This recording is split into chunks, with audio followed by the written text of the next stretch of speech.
I want to talk to you about why March is magical in the garden. March is a great month for us to move our perennials around. They haven't really leafed out yet and they're still in a dormancy stage. So March is magical, and I want to encourage you to move a few of your plants that you didn't get around to moving last fall in the month of March. This is a Salvia gregori. I am going to dig it up and put it somewhere else. When I originally put it in the garden, I made the mistake of planting these canna lily bulbs too close to it. So it's gotten choked out, and I did not get a chance to move it in the fall. So, digging around this root ball, I'm going to do my best to unearth this shrub. Now you'll notice I went ahead and cut back the foliage before I attempted to move the plant.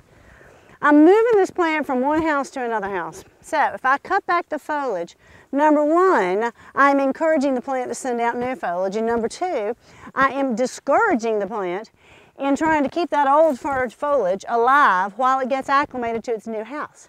What I want it to do is pay attention to all of these wonderful, fabulous, lovely, gorgeous roots.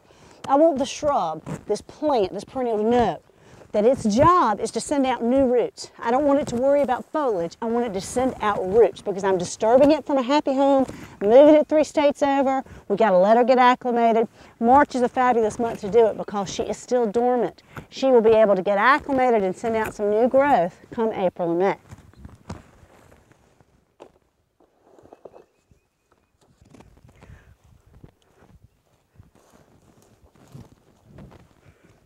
All right. I got a nice hole dug here for my Salvia gregori. If I plant it as is, yeah, it's standing up a little too high. So I'm going to take this little fella and move around this loose dirt. Oh, this is gorgeous soil. There's some really happy worms in there.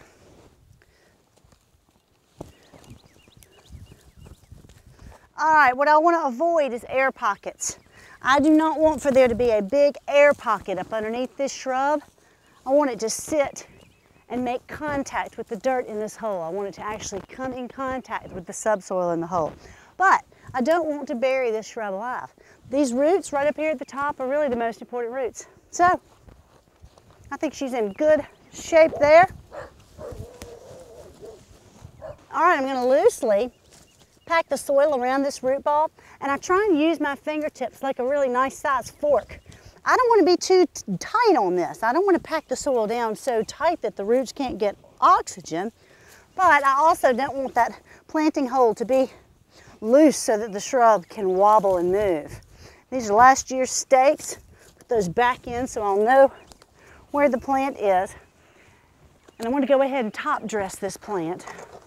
Scoop in a little bit of my mushroom compost. This is wonderful organic matter. This is a great soil amendment.